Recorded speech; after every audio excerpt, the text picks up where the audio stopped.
Welcome back to Matchbook's Weekend Football Podcast. The successful weekend last weekend as our best bet cap gentlemen, O'Haire and Adrian Clarke, are back on board as ever.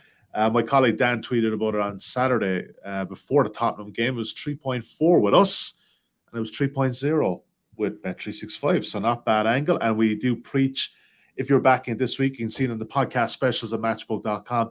If you see it better elsewhere, please drop us a DM on Twitter or just tag us on Twitter or just my own Twitter account at Sully Matchbook. We will be able to take care of that from there. Well done, guys. Great job. Nice to see it. Back on the winning trail. Best bets cashed and they're pretty easy ones as well. Oxford and Cambridge, both teams to score. I think that was up in the first half. AC and Mark O'Haire, Tottenham to beat Leeds. Never in doubt. All right. That was never in doubt. No. Never in doubt. No, terrific show all around. All right, guys, let's just dive straight in. We're going to do 4 Premier League games today.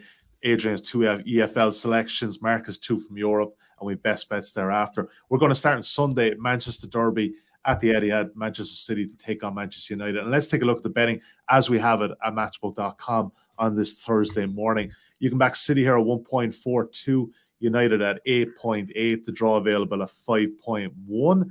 Manchester United getting a 1.25 goal start on the main Asian handicap line. You can also back them plus 1.5 just odds on, but on this market they're 2.06 and City laying minus 1.25 at 1.86 and 3. A flat 3 is the main goal total here and 1.88 facing the under. Adrian, United have won their last 3 at the Etihad. They're undefeated in 8 of their last 9. I didn't see the game, but by all accounts they played probably their best football of the season against Watford but failed to score. Do they have a chance in this one? Well, they definitely have a chance because they've done it before, and they've sort of got one over on Pep Guardiola, haven't they? In the past, so no, they are capable. It's a lucky ground for them, so to speak. And City were recently beaten there by Spurs. They lost to Palace, didn't they, earlier on in the season? Held by Southampton, so they're not infallible, are they? On home turf, Manchester City. So yeah, no, you give United a chance, but yeah, I was just looking at City's record against the current top 6. It's good, 1-6, drawn 1. That was the 2-2 draw against Liverpool. But if you take it a bit further and look at the home games against the top half teams this season, they're not really blown anybody away. Not really, apart from Arsenal very early on in the season, where I think Granit Xhaka got sent off and it all went a little bit pear-shaped. But that's the only thrashing. I think the other games, they've won by 1 goal or lost or drawn. Only the once have they won by 2 or more goals. So United on the handicap is a definite player, I think, here. So that's something to consider. But I also think goals. I would prefer to oppose goals here because of City not really being at their swashbuckling best of late. They're sort of ticking over. They're grinding teams down. They absolutely battered Manchester United at Old Trafford, and only won the game 2-0. I mean, that was a 5-6-0. It was so one-sided, wasn't it? But they only won the game by 2 goals to 0. So I think United will be quite circumspect.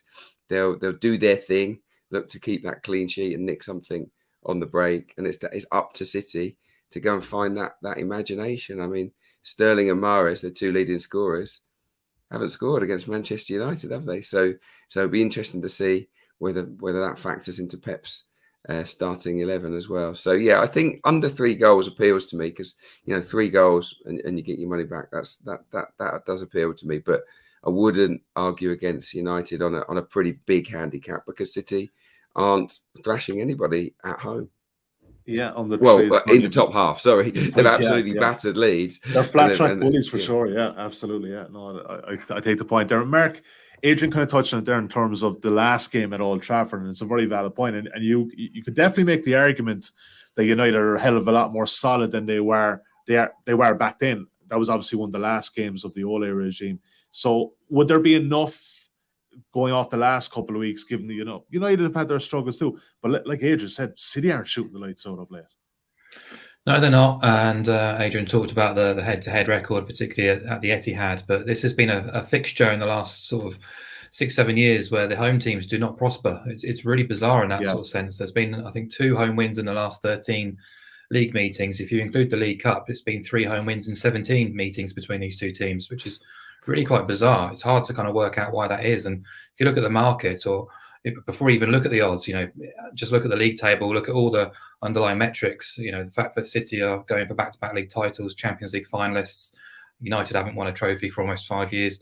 It's clear that City are the dominant force, but whatever happens in this fixture, things tend to even themselves out a little bit. And you look at the prices that City have gone off at and been chinned at against Man United in recent years. It is quite surprising and quite. It does put me off that kind of 1.42. It's been drifted slightly since I looked at this on Wednesday. They were around 1.38 at that time. So gradual sort of shift towards United potentially there. And I do believe that they have made sort of small incremental steps of progress under Ralph Rangnick, particularly defensively, as you say. I think they're not the shambles they once were.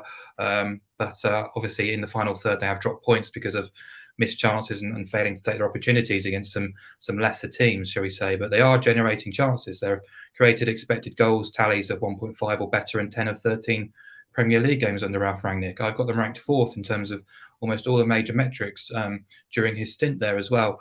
And they do tend to score away from home. They scored in all 17 away games across all competitions this season. They've only lost once in 90 minutes under Rangnick as well. So the big thing for me really coming into this game is how they set up and how they look to play this match, because ordinarily you'd look for them to sort of contain and counter, and it's worked pretty well for them too. They enjoyed the free spaces and transitions against Man City, but can they do that with Ronaldo up front? Because at the moment his output hasn't been anywhere near the standards we saw earlier this season. I think it's 1 goal in the last 10 games. He can't press either, so that's a real conundrum. I'd probably like to see the team sheets before I really kind of got heavily involved in this match. But right now there's 2 angles which stood out, one of which was United plus 1.5, and one of which was the angle Adrian mentioned there as well, under 3 goals. United have had a full week off, which really helps. They'll have watched and seen how Everton, Spurs, Southampton, even Arsenal, going back a little bit further, have caused the City team problems. And as Adrian said as well, they're not fully functioning in the final third right now. So even if they do dominate possession and territory, are they going to cut loose against the United team, who are probably a little bit more streetwise now under Rangnick than they were under Solskjaer? So yeah, fascinating game. Not one I've got a huge and strong betting opinion on, but those were the 2 angles that stood out. All right. I suppose too, you could take a kind of a broader sense to this, like the Rangnick system, that even if you go back to Pep's days at Bayern Munich, kind of struggled. They didn't always kind of blow these kind of teams away, the Hoffenheims, the Leipzigs, and whatever else that were involved. So, all right, guys, go on, we'll make a call here. What are we going to do? Man United plus 1.5 or under 3? Look, I think they're very similar bets in the way we could see this playing out. What are we thinking? What's the better price, Sally? What's the the under 3 at 1.89? Yeah, I think go under 3. It just, if City do win this comfortably, if they win it 2-0, 3-0, you're either still making money or you're still getting your cash back. So it probably makes sense that way. BTTS No has come in the last 6 derbies, which is really interesting, and that's available at quite generous evens, or just I think 1 point under evens the last time I looked. So that's another little angle if you want to, if you fancy it. But either a goalless draw or 1-0, 2-0, 3-0 result. Another alternative good way in. All right, let's move on to Saturday evening. Liverpool West Ham is the game we're going to be looking at here. Liverpool, 11-game winning streak. They're not a bad side at all. 11-game winning streak in the league. They're 1.33. West Ham at 10.5. The draw available at 6.0. West Ham getting a goal and a half start at 2.02. And it's high enough goal line at 3.25. Mark, I suppose you look at West Ham as well, and I kind of got the sense that was a big win last weekend over Wolves, but then, they're pretty much full strength. And I know it's the FA Cup, and obviously we need to kind of look away from that. But they're up and down. But I think, when you look at this Liverpool side at the moment, it's so hard to oppose them. But if you're going to be backing them here, what's the way in? Are we pairing them with an under, or are we pairing them with an over? I think there's an opportunity to pair them with an under. I think, as you say, you've got to be with Liverpool, particularly at Anfield.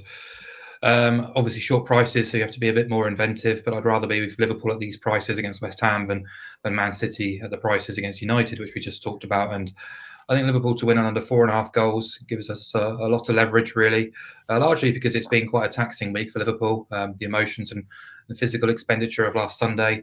I know they rested or they made 10 changes for the midweek FA Cup game. But even still, it's quite a lot to sort of go through in terms of 1 week. And West Ham will offer resistance. We know that, they tend to at least. But they themselves, as you said, have FA Cup duties. Just the 2 changes they made against the Southampton team, it made many changes. And David Moyes admitted they didn't deserve to progress, which is alarming. And last weekend's the match against Wolves, you mentioned, it was a real tough grind, and they managed to get the win. But Wolves made plenty of changes as well, because they played on the Thursday night against Arsenal. I think they made 5 or 6 changes to their 11. So, the Hammers haven't been looking the same sort of freewheeling, 3-scoring team we've seen earlier in the campaign. I did a little sort of drill into their recent matches over the last 5 games. They've generated 4.8 XG. It's okay. It's nowhere near the same standards that they were hitting earlier in the season. And look, when they go to the elite teams away from home, they've not offered much. The scorelines have looked quite close and competitive. They lost 2-1 at City, lost 1-0 at United and Wolves, lost 2-0 at Arsenal, and drew 0-0 at Southampton. But in those matches, they scored just 1 goal. They've averaged 0.38 expected goals, and they've averaged 3.2 shots in the box, which is really, really poor. So that is a concern. That goal, by the way, came in injury time, pretty much the last kick of the match at Man City, didn't it, as well? So, It's poor, and it's alarming, really. Liverpool, we know about their strength going forward. They are much improved over the past 18 months defensively too, bar the injuries that they had last season. So they're in the groove. They're obviously vying for the title. 18 Premier League wins this season, 14 of which have come by under 4.5 goals. 9 of their 10 at Anfield have also seen under 4.5 goals hit. So I just think we're now kind of entering March. We're at the business stage of the season where, style and swagger isn't so important. It's just getting the results done. We're at the business stage. Just get this and move on to the next. They've got Inter Milan in midweek as well, which is obviously quite important for them too. So they're a decent position there, but I just think just get the job done and move on. And I think West Ham will be relatively resistant, but just fall too short. Adrian, agreement here.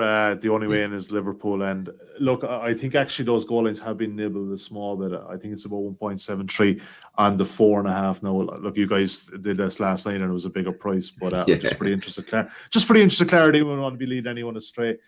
In agreement on that, Adrian, he's a fairly solid bet. And like, even if you went to the 3.5, there's always just that danger if they're 3-0 up with 20 minutes to go. There's just so much attacking threat. Exactly. A bad sweat. Yeah, the Leeds game, as Mark pointed out, the Leeds game where they won 6-0, that's the only one that Liverpool home win this season that would have lost us this bet. So, when they win, it tends to be under 4.5 goals. They've won to 0, haven't they, in 8 of 13 games. And that's a good price, by the way. Liverpool to win to 0 is 2.4. If anyone wanted to have a small play on that. But they've got on a brilliant record against West Ham United. I think they've lost 1 of 48, which is quite ridiculous. They've scored in all of their last 11 Premier League meetings against West Ham. They're just fantastic with Diaz rested the other night and the other guys, obviously Mo Salah. I think they will come into this fresher. One eye, of course, on that Inter Milan game. So it's one of those where you think they need the 3 points. It's the biggest game because they're chasing City down, but they want to win with conserving a little bit of energy if they can. And West Ham just haven't proved themselves away to good teams this year. It's as simple as that. They are keeping it tight. Obviously, 4 of the last 5 games have been under 2.5 goals for West Ham. So they've regrouped a little bit, gone with a back 3 at times. But this is Liverpool at home. They're on fire. You've got to fancy them. So I really, really like this bet. Liverpool and under 4.5 goals. I meant to say as well, Sully, that Souček went off with quite a nasty injury on Wednesday night as well. So I know he's had a load of stitches, but whether he plays or not, that could be a big blow because Declan Rice does look a lesser player when he's not alongside Souček. Yes. All right. Liverpool under 4.5. Look, it's a skimpy enough price, but I think this is a very solid play at 1.73. All right, let's move on. And it's a big Sunday for the Gunners, Adrian Clarke, as they head across the northeast to Watford, to Vicarage Road, and the current betting as we have it at matchbook.com. Bring it up on the screen there, 6.4 the Hornets, the Gunners at 1.63, the draw available at 4.1. Watford getting a goal start at 1.89, 2.5 is the total, and it's ever so slightly shaded towards the under. And Adrian Clarke, look, Watford, obviously, they got, that was a big point, obviously, at Old Trafford last year. There's no point saying otherwise, but they have the worst home record in the Premier League. Arsenal, 3-game win streak, and they've got plenty of games in hand in United. But these are the ones that you've got to be getting the treat, because obviously United have got a really tough schedule the next couple of weeks. You've got to capitalise now. Do you expect them to do so here? I do, yeah. I think there's something in the air at Arsenal at the moment. They've really got the bit between their teeth. They're driven. This young group of players, obviously 2 good home wins. They're in good form. Saka, Lacazette, Smith Rowe, Ødegaard's playing fantastically. So yeah, there's a lot to like about Arsenal at the moment, and they'll see this as a must win. I think in the race for top 4, as you rightly say, Watford got the worst home record. They don't score too many goals. I mean, if you take away their 4-1 win against Manchester United, we can't forget that. But if you take it away, they've lost every other game against the top 11 at Vicarage Road this season. They've been destroyed.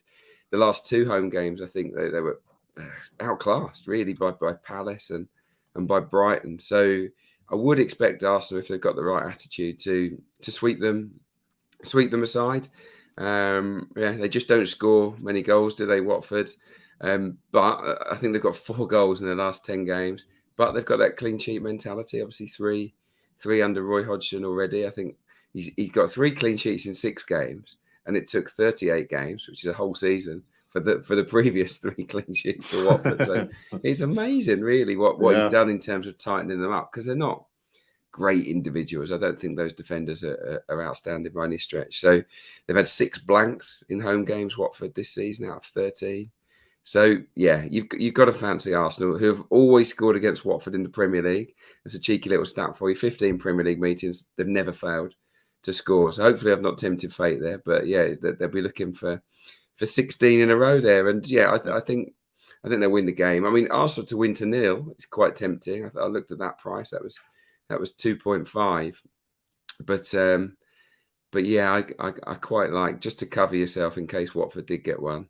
It's the same again. I like Arsenal and under 4.5, because I don't see them, winning this one 5-0, 6-0. I wouldn't see that as being the scoreline. But yeah, it should be quite routine. Yeah, okay. Mark, in agreement there? Should be one-way traffic with the Gunners? I think so, yeah. I mean, Watford have been a little bit of a mixed bag under Hodgson in terms of what they've offered, but it's been kind of predictable too. In the 6 games, we've had 2 0-0s, 2 1-0s, clearly improving defensive structure in the organisation and the foundations, but they have to start releasing the shackles a bit if they're going to survive, because to win football matches, you need to score goals, and they're not doing that at the moment. And small samples, of course, but averaging less than 1 expected goal per game under Hodgson, only 5 shots in the box. It's not ideal. You look at the opposition, it's not been too taxing. Burnley, West Ham, Brighton, United, Palace and Villa. Some of those teams are obviously good defensive units, but they were vastly outplayed by Man United, and United really should have won that game with room to spare. So they have a few match winners in the squad, but it's just whether Hodgson's going to allow them to flourish. And I'm not sure he's going to release those shackles against an Arsenal team who, as Adrian says, are in a great groove at the minute. So, excuse me, if you exclude the top 4, Arsenal have won 14, drawn 3, and lost just twice in the Premier League this season.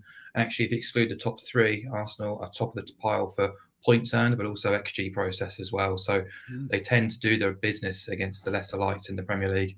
And as Adrian mentions as well, Watford's record against the top 12, even home and away, 14 defeats from 16. The 2 games they avoided defeat were against Man United, weirdly. It's pretty poor. So I went Arsenal and under 3.5. But if you can get Arsenal under 4.5 at a reasonable price, I'm more than happy to jump on that bandwagon. Yeah, said reasonable price is 5 to 6 or 1.83, Mark. We'd definitely back that, wouldn't we? Definitely, yeah. That's absolutely fine. Yeah. I mean, it was only a couple of weeks ago that people were sort of laughing at Arsenal, saying they've had more red cards in 2022 than goals, and they definitely had a dip.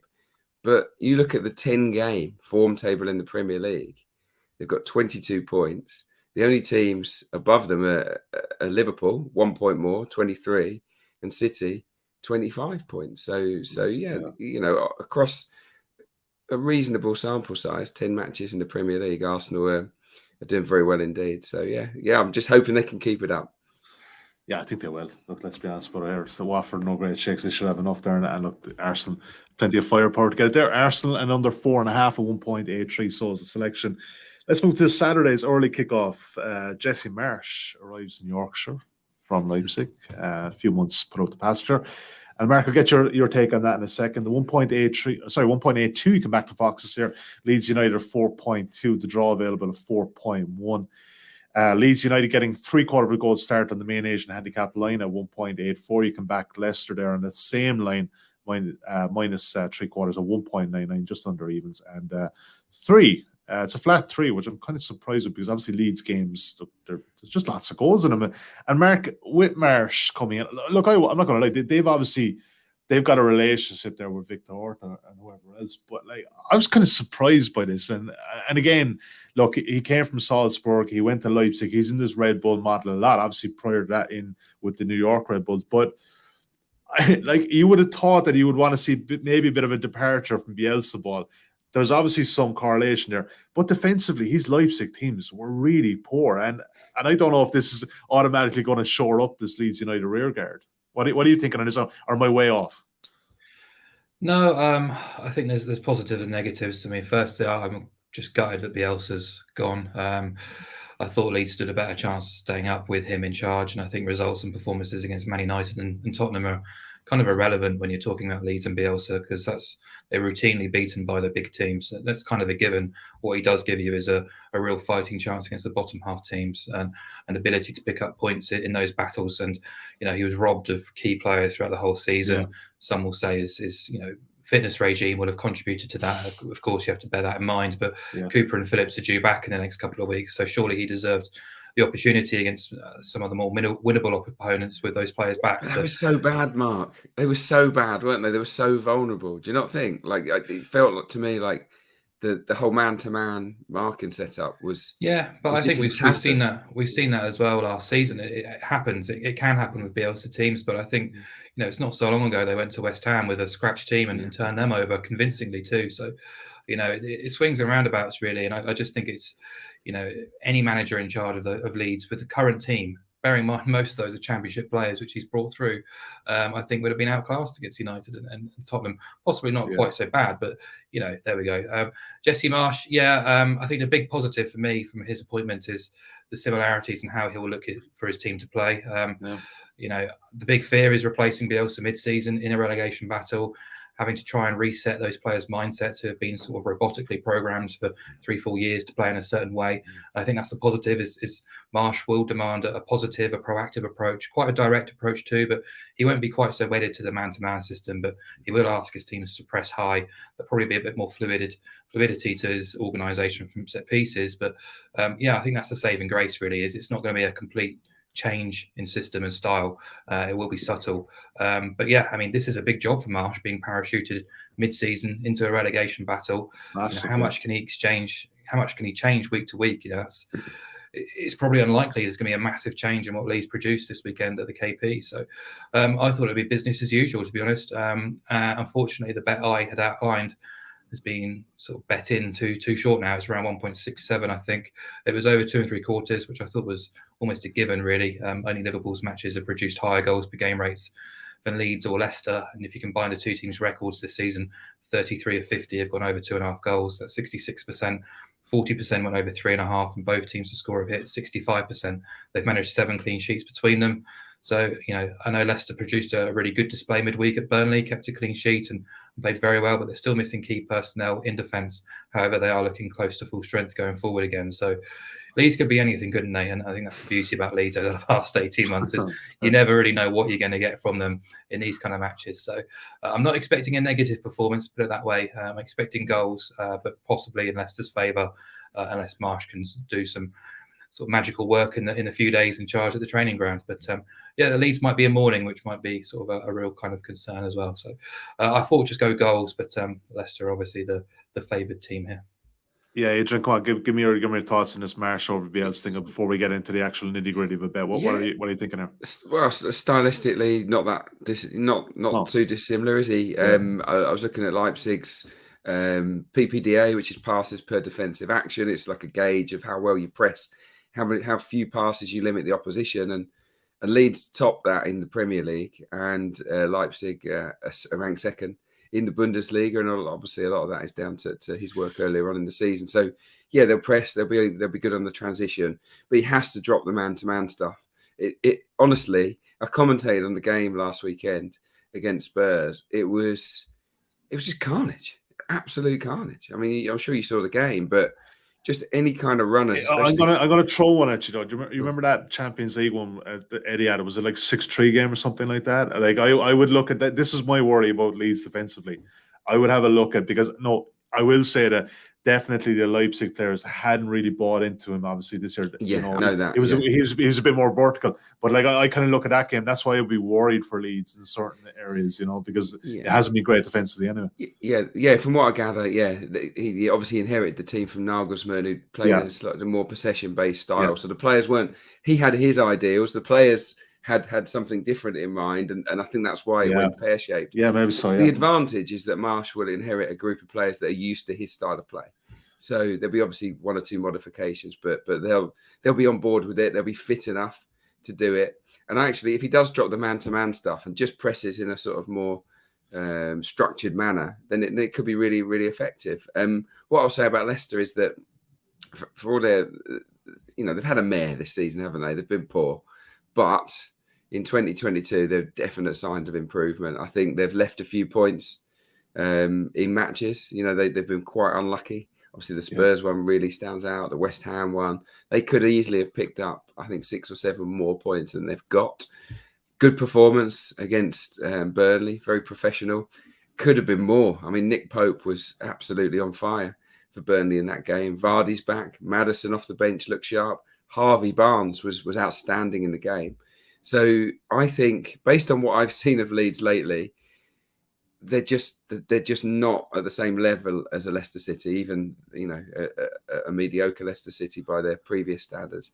I think Leicester will win the game. I think it'd be difficult for Leeds to cope with them, given how badly they've defended of late. So for me, it would be Leicester with a goals angle. So Leicester and over 1.5. So it's basically Leicester to win anything except for a 1-0, and the price is good, 2.1. I really like the look of that as a price. Obviously, it's a small play, but I think you have to make Leicester favourites.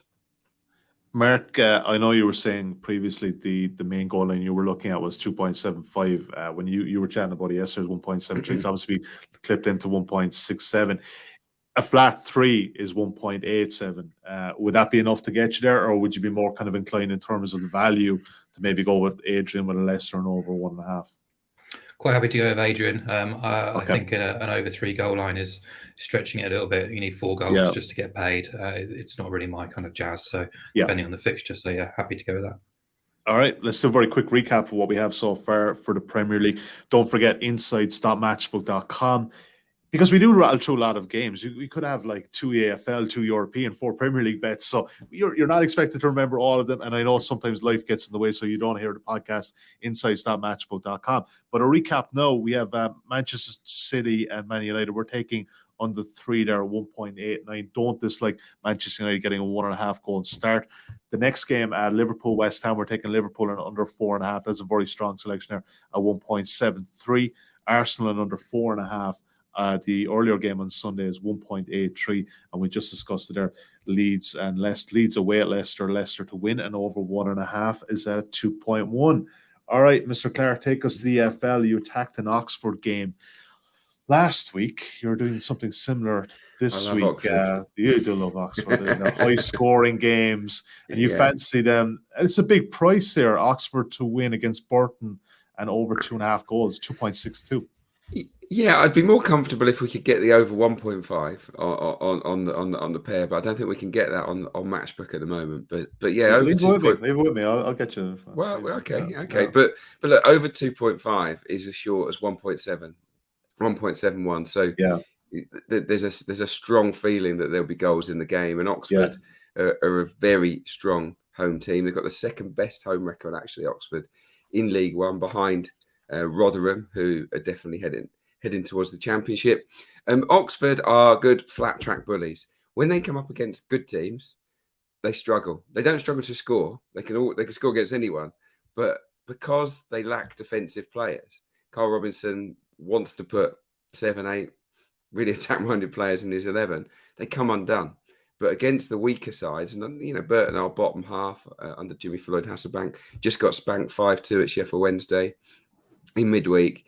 Oxford have a terrific record. They've won 26 out of a possible 30 points on offer at home to bottom half clubs this season. 8 wins, 2 draws. 6 of those have gone over 2.5 goals as well. Burton have a dire away record against top half teams. 8 losses, 2 draws.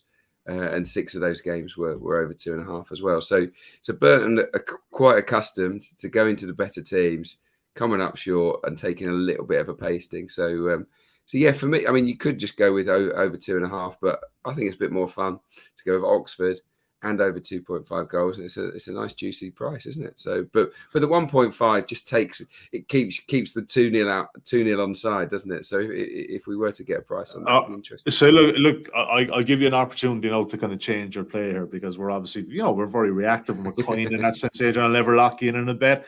2.05, you can get that one, Oxford to win an over 1.5. Would that be enough to bring it over 2.62 just to kind of, cover it slightly better?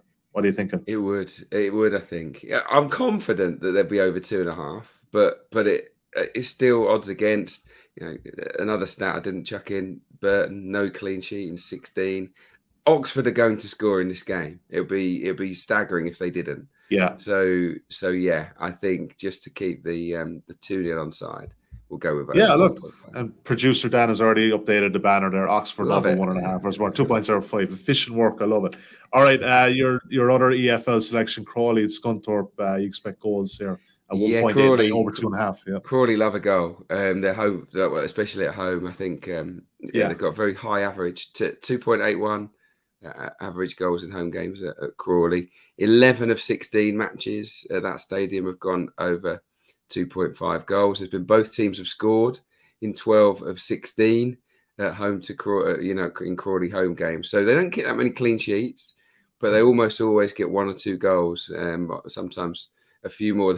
Actually, only got 1 clean sheet at home, which is mad. Really, they're not in relegation trouble. It's because the other end of the pitch they're always worth a goal. Scunthorpe away games, goal heavy as well. 2.82 is the average. Both teams to scores landed in 9 of 16 for Scunthorpe away from home, and they've let in the most goals on the road in League Two. I think 36. So 36, which is basically over 2 goals a game. Scunthorpe have let in. I think they're heading towards the National League. It's not really working for them, and I can see them dropping down. So I just think that rather than backing Crawley as such, I just think go with the goals here over 2.5. Great stuff. Just before we get to Mark's European selections, if you are now watching us on YouTube, if you're watching us live, if you're watching us on playback, please give us a thumbs up, click the subscribe button, or if you're listening to us the old-fashioned way on your preferred podcast app, please leave us a preferential review. It does help our content get out to a wider audience. It's very much appreciated by me and the guys. Mark O'Haire, we got to Bundesliga. Bayern with an 8-point lead over Dortmund. Third place team in this league is obviously Leverkusen. Bayern and BTTS first Leverkusen is 2.3. No worries that Bayern could be potentially looking ahead to Tuesday night. They've obviously still got it all to do against Salzburg, but you fancy them just to cruise away here again, yeah? I do, yeah. I've said it a few times. I think there's a difference between Bayern and the rest of the division, despite what the league table suggests. I still think they're a class apart, and I love getting involved in these matches between sort of the top 4 teams, Bayern, Dortmund, Leipzig, and Leverkusen, because it's just goal frenzies, really. Just starting from the sort of scratch, really, the raw stats. Leverkusen's games this season averaging 4.25 goals, Bayern's 4.21. Together, 40 of their 48 games in the Bundesliga have gone overs. 67% have gone over 3.5. 44% have gone over 4.5, and both teams have scored in 71%. So, but more interestingly, those 4 teams, they are, in my opinion, a cut above the rest. Bayern, Dortmund, Leverkusen, and Leipzig. They've played each other 8 times so far this season. There's been 42 goals in those 8 matches, which is 5.25 per game. We've had 2 3-2s, a 2-1, a 3-1, a 4-1, a 4-3, a 5-1, and a 5-2. So all 8 have gone overs. 6 have gone over 3.5. All 8 have gone on both teams to score, and actually 6 of those have gone over 4.5 as well.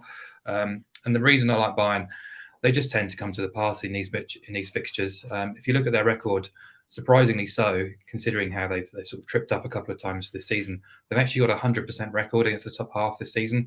10 wins from 10. 8 of those wins included both teams scoring. 10 went over 2.5. 8 went over 3.5. And they just have a really strong hold over Leverkusen in the head-to-heads. They always tend to sort of beat them down whenever Leverkusen get into a decent groove. 10 wins from 13 head-to-head. They won 5-1 in the reverse. So I do expect them to get the business done, but still no Goretzka. I think that double pivot in midfield definitely does lose a little bit out of possession without him. So I expect Leverkusen to score. They've got plenty of attacking threats, full of goals themselves. But yeah, just looking at the price, really. The goal expectancy is set at 4. The goal line is 3 3/4. Both teams to score is 1.5. So, it makes sense to kind of just combine what the market is trying to suggest here, which is Bayern win this match 3-1. So, yeah, Bayern to win, and BTTS comes in at 2.34, I think now. I think it's been a slight drift overnight as well. So, yeah, expect Bayern to win this game with plenty of goals. Yeah, class apart that they are in the Bundesliga. I still don't like the look of that defence. So I 100% agree with this, that there probably is a goal in Leverkusen in Munich. All right, Mark, we go to La Liga for your final European pick. Actually, no, it's not your final European pick. It's your final one in this section because you've got a best bet coming from Italy of all places. We're going to have to give the game away now. So yeah, what that is, Real Madrid, Real Madrid under 4.5 versus Sociedad. Sociedad not a bad team, but they don't score any goals, Mark, really. Defensively they're quite solid, don't score. So I presume that's the angle here, just to cover you with a Real Madrid win. Yeah, I don't think Real Madrid are in the minute able to sort of cut loose themselves. They've also got a big Champions League tie on the horizon. I think they possibly will have eyes on that. But yeah, I mean, Sociedad have regressed quite significantly since November. They went to Mallorca in midweek on Wednesday night, actually, and enjoyed a decent 2-0 win, but it's a quick turnaround, isn't it? Going to Mallorca on Wednesday night, getting back to San Sebastian, then having to travel to Madrid for the game on Saturday. Just their 4th win in 13 league games since November's international break. Failed to score in 7 of those matches, and they scored multiple goals just twice, one of which was a home to struggling Granada, and the other one which was last night against Mallorca. So, yeah, away from home, they've been struggling for goals as well. They were crushed 4-0 in the derby a fortnight ago, which is a really shocking result for them. And against the top 9 this season, they're winless, and they failed to score in 6 of 10 as well. So I looked at the 8 to 12 game splits in terms of my underlying process, and they're just hovering around mid-table at the minute, not really going anywhere. So I just think the extra toll of playing Wednesday night before going to the Bernabeu is going to be unmanageable, really. And Bayern, so Real Madrid just tend to do what's required at the minute. 4 clean sheets on the spin. They don't give up goals at home. And their record against the top 12, very similar to what Bayern do. In the big matches that matter, they've won 12, drawn 3, and lost 0, and kept 8 clean sheets, conceded multiple goals just the once. So, yeah, you're effectively back in 1-0, 2-0, 3-0, 4-0, 2-1, and 3-1 here. And that's landed in 10 of their 12 wins against those top 12 teams. So, yeah, I think the goal expectancy is a little bit high here. I think Real, as I talked about with Liverpool and a few other teams, just happy to get the job done at this stage of the season and move on to the next game. Yeah. All right. I like the angle there. Madrid and under 4.5 for Sociedad 2.0. All right. We had the best bets, guys. And before we do that, I just want to tell folks about, and I saw a few people using it last week, obviously with the best bet double. If you want to just cover a small bit of risk, use the bonus code INSIGHTSRF when signing up. And in that case, if it does lose, you get 20 quid back. So it's not bad. If you use that one on our podcast special, we'll bring up on screen after the guys give their selections for best bet. Use the bonus code INSIGHTSRF when signing up, and you get £20 money back as cash if your first bet loses, and if that's a podcast special. But we don't expect it to lose. So, it's just a bit of coverage anyway. Adrian Clarke, I'll go to you for your best bet. We already covered it at Anfield, but very quickly make the case why. Liverpool and under 4.5. Yeah, I really like Liverpool and under 4.5 goals against West Ham. I mean, out of their 10 home wins at Anfield, 9 of them have come in under 4.5 goals. Just that Leeds thrashing, and I don't think I can envisage West Ham rolling over and getting absolutely pummeled in this game. It's a case of Liverpool needing to be efficient. We've got Champions League match around the corner. It's a huge game for them, but they won't want to. There's no need to overextend themselves. So I think they'll come out on top. They've won 8 of 13 games. 8 of their 13 wins have been to nil. So it's a very strong case for clean sheets. They've been excellent in that regard this season, Liverpool. So yeah, I fancy Liverpool and under 4.5 goals. You've got to fancy Liverpool. You do? Yeah, absolutely. Yeah, you really do. Mark O'Haire, I already tipped the cap and gave the game away. We go to Italy for a goals bet. So obviously it's Serie A. We're back unders here in this situation, but not so much. Fiorentina versus Verona. Both teams good exponents of over 2.5 BTTS. You made the case in your Matchbook Insights column early on Thursday morning. It's 1.8. Surprised at this, Mark. I think you thought the goal expectancy would be a bit higher. Yeah, I wouldn't be too surprised if that gets nibbled in before the game on Sunday. Verona, we talked about them last week against Venezia. Looked for a goal-heavy game there. They survived an early onslaught despite their defensive absentees, but grew into the game pretty well. Giovanni Simeone scored a hat-trick and they won the game 3-1. They've now scored twice or more in 6 of the last 8 in Serie A, and they've only failed to score 4 times this season. So they're going great guns going forward again, but defensively still, they just cannot be trusted. 3 clean sheets across the whole campaign, none of which have arrived away from home, and they're actually allowing 1.92 goals per game on their travels, conceding twice or more in 8 of 13. So, it makes sense to kind of focus on goals again, going away to Florence. Over 2.5 goals. It's banked in 20 of their 27 games for Verona. They've seen both teams scoring in 21 of those 27. Obviously, both markets big runners again because Fiorentina seem to be recovering after the sale of Dusan Vlahovic. I know they lost to Juventus in the bitter rivals in the Coppa Italia on Wednesday night, and that will be very disappointing for them. But Piontek and Ikone and Cabral have started to sort of click. They've created plenty of chances last weekend against Sassuolo, lost the game 2-1. I've no idea how only 3 goals were scored in that game. There were 21 shots in the box and an XG well over 4. Terrific end-to-end entertainment. And Fiorentina back on home soil. It's where they tend to put their best performances together. But as I say, they might be a little bit jaded too. So I'd be sort of vulnerable. I think they are possibly vulnerable here. But going forward, they've scored in 21 of 26. They've only kept 6 clean sheets. And we've seen over 2.5 goals pay out in 11 of 12 in Florence this season as well. So, throw it all into the melting pot, and I think over 2.5 goals at 1.8 is a really nice price for Italy. So, I wouldn't be too surprised if that goes a little bit shorter before kickoff. It's meant to be a hell of a place to go for a game. It's on my bucket list, Mark. I don't know if you got beautiful to place. Yeah, I've heard that. Yeah. I think I've seen a Fiorentina scarf behind you before. So yeah. All right. Let's bring it up on the screen. The podcast best bet double. There you go. 3.1. Not a bad price. Liverpool to win it under 4.5 goals. And obviously over 2.5 goals in Fiorentina and Verona. Like I said, if you see that better elsewhere, please DM us or drop us a tweet at my own account, Sully Matchbook, or at Team Matchbook account. Thanks to Adrian. Well, thanks to Mark. Great job as ever, guys. Some good games this weekend, some really interesting games. And Adrian will obviously be keeping very close eye on Vicarage Road on Sunday. As Arsenal tend to move into the top 4, and producer Dan will be also excited about that. Fingers crossed. All right, Mark, Adrian, thanks as ever, guys. We'll be back in next Thursday. Don't forget Champions League returns as well next week, Monday. Myself, Mark, and Jonathan Wilson will be live early in the day.